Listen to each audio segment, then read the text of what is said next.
long before cities rose from stone, before tools were forged from metal, before words were written or counted. There was fire, a force of destruction, a source of terror, a moving, living thing that devoured forests and left only ash behind. And yet, without fire, humanity as we know it would not exist. This is the story of how humans did not invent fire, but learned to tame it, protect it, and pass it on until it became the foundation of civilization itself. For millions of years, early humans lived at the mercy of nature. Lightning ignited wildfires. Volcanoes spilled molten rock. Flames appeared suddenly, burned violently, and vanished just as quickly. Early hominins feared fire. Like predators or storms, it was something to flee, not something to approach. But over time, something changed. Somewhere in Africa, perhaps as early as 1 million years ago, small groups of Homo erectus began to linger after fires burned out. They scavenged cooked animals left behind. They felt warmth lingering in the ashes. They noticed that predators avoided burned ground. Fire was no longer just destruction. It was opportunity. The first step toward control had begun, not by creating fire, but by staying close to it. The earliest evidence of controlled fire comes not from invention, but from preservation.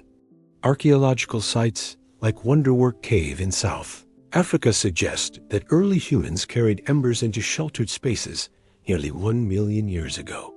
These were not accidental fires. Ash layers, burned bone fragments, and charred plant material deep inside caves suggest intention. Fire became something to guard. Keeping fire alive was difficult. It demanded constant attention. Embers had to be fed, protected from wind and rain, and transported carefully during migration. Fire became a responsibility, and likely a communal one. Those who could maintain fire had power. With fire came warmth, allowing humans to survive colder nights and expand into harsher climates.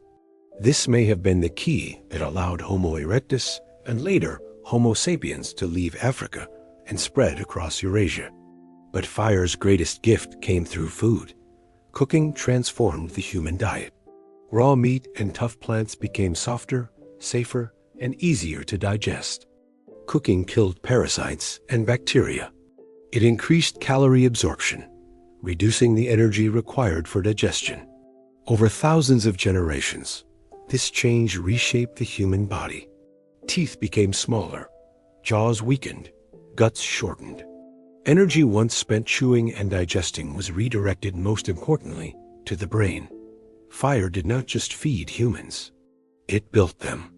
As firelight extended the day into night, something else emerged: social time.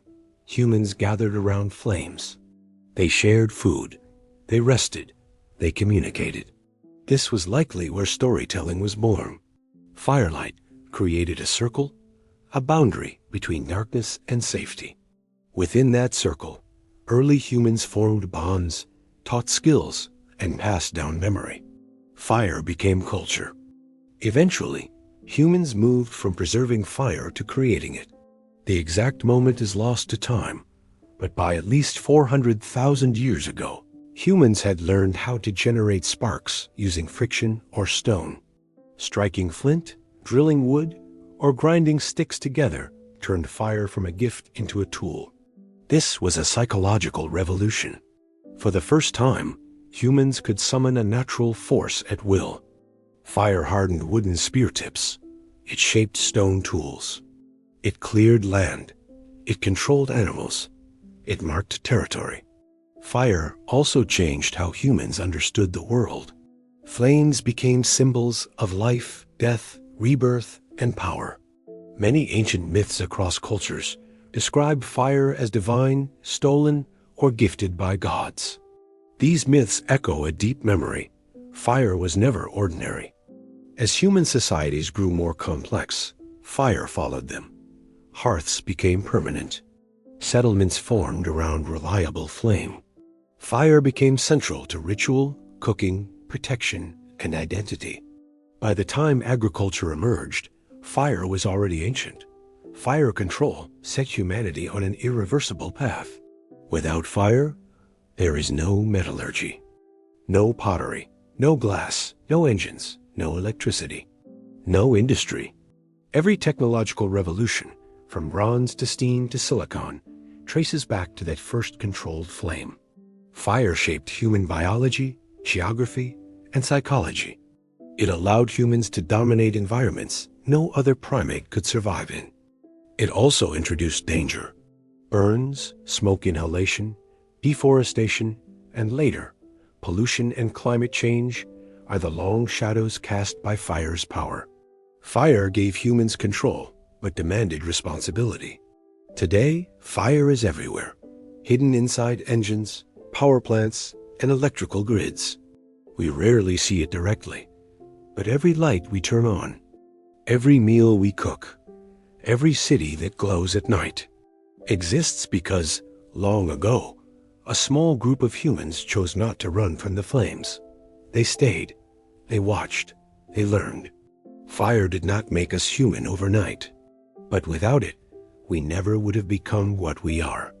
In mastering fire, humanity took its first step away from nature, and its first step toward civilization, and that flame still burns.